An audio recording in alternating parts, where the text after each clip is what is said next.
Levi. I started talking outside, but just about, you know, I spent some time in the States in January with a lot of farmers in the U.S., and one of the things they use is some of the rules around equipment depreciation. And, you know, I think they have $500,000 one-time deduction you can take, and that's actually caused them a lot of problems in terms of now when farm profitability has been lower. Do you foresee, you know, can you talk a little bit about, I guess, CCA deduction, that kind of thing, and is that where it should be in Canada? You know, I know that there's groups out there that would promote increasing that in Canada, and can you just talk a little bit about that? Well, for some of you in the room here who know me pretty well will know the answer to that, but we don't need any more excuses to buy any more extra steel than we already do. None. And so I apologize to my good friends at Case and John Deere, but I don't care. It's just to put it in perspective. In 2006, I call it Dean's happy number of labor, power, machinery, of machine, fuel, and labor costs in Western Canada. My happy number was $50 an acre. Most farms were at 60, even if I yelled at them. But that number today is about 115, 120, right? And that's not me guessing, kind of approximating, sort of. That's a database of thousands of farms. And so it's been a significant increase. And so 30% is lots, and we already make enough bad decisions on cash basis accounting. And we already make enough bad decisions on steel. We don't need to worsen the problem. Cooper, are you going to ask me a question or you just want to talk? Well, it's not just Herb Baxton that hasn't got much use for Trudeau. Because in Davis, he made, with all these financial whirlies there, he made the statement that we have no intention of following the U.S. tax changes.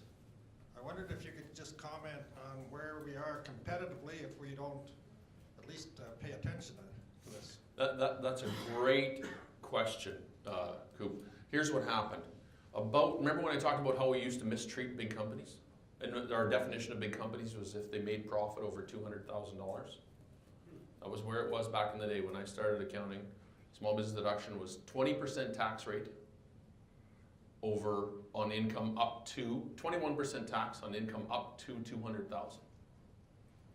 Now it's 12.5 up to 500. We used to mistreat large corporations that badly. We said 45% tax. And so we were very uncompetitive, and the US was at 40. Then we adjusted to 27, which in my mind is, if not reasonable, a pretty close to reasonable number. And because of that, just to give an example, I work in micro ag, right? Like I work with day-to-day producers, so I'm not as good at the international stuff. But when Tim Hortons was taken over by Burger King, the reason they put their head office in Oakville, Ontario, is because our tax regime was better than our friends to the south. Trump has made, love him or hate him, doesn't matter, Trump has made that competitive environment in the US substantially better with what was used to be a 40% US tax on corporations to 20. So a substantial move competitively. And I think it's ridiculous to say that we wouldn't work to progress that. And I know, now this is Dean speaking, so if you want to phone my boss and yell at me, that's fine. But if it was up to me, I would actually, all this nuance around the small business deduction, I'd say get rid of it. Put both at 20. Bring us, and I don't get small business deduction, by the way. But I'd be happy just to say no small business deduction. Large corporations come down to 20, all of us go up to 20. Call it a day. It's a competitive environment, it's simple. So I think it's absurd to say that we wouldn't be impacted by a good place to do business right next door with already some competitive advantages we don't have. It's crazy. Okay, thanks very much, folks. Really appreciate this. And if you got any, it's another question, sorry. Jeff. what's going on with associated companies. Like what we're running into, we operate a retail on a farm.